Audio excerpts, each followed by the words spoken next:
Саламатсыздар ма? Бүгін біз Рикаса приложениесін орнатуды үйренетін боламыз. Рикаса дегеніміз ол кассовый аппарат. Қазір ИП-ларға кассовый аппарат міндеттелген. Ол дегеніміз ИП-ның доходын, яғни табысын растау үшін қажет. ИП мүмкін төлеп жатуы мүмкін барлық нәрселеріне, бірақ та қандай да бір қажеттіліктерге байланысты налоговый сұрап қалуы мүмкін, тексеріп. Сізде қалай дәлелдейсіз шынымен табыс барын деген сияқты. Сол кезде осы касса көмектеседі. Және егер ол счеттарыңызға түсетін болса, ол бір бөлек, ал әсіресе қолма-қол ақшамен жұмыс жасасаңыздар, осы касса ыңғайлы. Негізі счеты бар ИП-ларға да және де счеты жоқ қолма-қол ақшамен ғана жұмыс жасайтын, мейлі счеты болса да қолма-қол ақшамен ғана жұмыс жасайтын ИП-лар үшін де касса міндетті түрде болу керек. Өйткені ол торговый точка болады ғой кез келген кәсіпте. Сол точкада міндетті түрде кассовый аппарат тұру керек. Ал бұл кезде бізге онлайн кассовый аппараттар көмектеседі. Сатып алып аппаратты жүргенше қолымыздағы бар телефонға кассовый аппаратты орнатып, смело пайдалана береміз. Ол үшін телефоныңыздың моделіне байланысты Google Play'дан немесе App Store'дан, біздің жағдайда енді Google Play Market, яғни содан Рикаса 3.0 деп поискқа жазып, және де іздейміз де. Сол кезде міне эмблемасы осындай жасыл түсті, чектің суреті бар примерно, сондай бір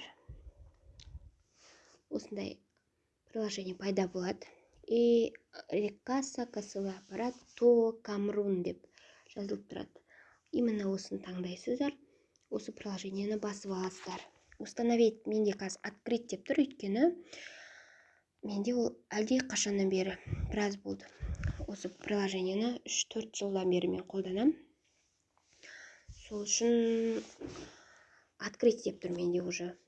И сәйкесінше сіздер осы жерде установить деп тұрады, установить етіп, кәдімгідей жүктеп аласыздар. Play Market'тен немесе App Store'дан осы приложениені, Рикаса 3.0 деген приложениені жүктеп аласыздар. Яғни бұл соңғы моделі Рикасаның 2023 жылғы. Рикаса 3.0 версиясы, 3.0 деген қасындағы. И открыть деп ары қарай жүктеп аламыз. Енді бұл жерде бесплатная онлайн касса деп жазылып тұр, бірақ та бұл қасына еще ОФД деп қойған, жақшаңыз ішіне. Бұл тегін касса деп аталады, бірақ та бұл ОФД-мен жұмыс жасайтындықтан ОФД-ға төлейсіздер. Ең арзан, Қазақстан бойынша ең арзан касса осы Рикаса. Және де мұнда ең арзан тариф ол 1400 теңгеден басталады. Яғни айына 1400 теңгеден салып отырасыздар, чтобы кассаны пайдалану үшін ОФД-ға төлеп отырасыздар. Одан кейін және кассаны ары қарай қолдана бересіздер. Тағы да айтатын нәрсе, ол Рикаса өте пайдалануға өте ыңғайлы, өте қолайлы. Телефонға да орнатып қойып пайдалана бересіздер. Ыңғайлысы сол бұда. Одан кейін қане открыть деп ашайық. Енді сіздерде осы жерді ашқанда ештеңке шықпайды, және тек міне сол жақтағы жоғары жақта 3 сызық бар ғой, соны басасыздар. Сол кезде кассы деп тұр ғой, міне жоғары жақта. Соны басасыздар, кассы. Сәйкесінше кассаларыңыздың атын қоясыздар. Міне плюс сіздерде мына спискта ештеңке жоқ болып тұрады. Менде бұл мән бермеңіздер. Одан кейін плюс новая касса деген жерге жазасыздар. Кез келген атауды енгізсеңіздер болады кассаларыңыздың атына. Ең оңайы ол ИП-ның атауымен. Мысалы ИП-ның аты ИП ипі Абай деп көрейік. ипі Абай. Окей деп уже сохранить етесіздер. Өздеріңіздің шығармашылықтарыңызға байланысты енді қалай кассаның атын түрлендірулеріңіз, өйткені ол чекта көрініп тұрады. Сол себепті может Инстаграм парақшаларыңызды, может бір қандай да бір саудаңыздың бір сондай бір жаңағыдай бір кез келген енді аккаунттарыңызды белгілесеңіздер болады, чтобы елдерді тарту үшін деген сияқты. Оны өздеріңіз білесіздер. Мына осындай лайфхак бар. Ары қарай кеттік. Бізде сақталды. Міне ипі Абай деп тұр. Мен үшінші касса бұл жаңа ғана сақтадық, я? ипі Абай деп тұр. Енді активировать.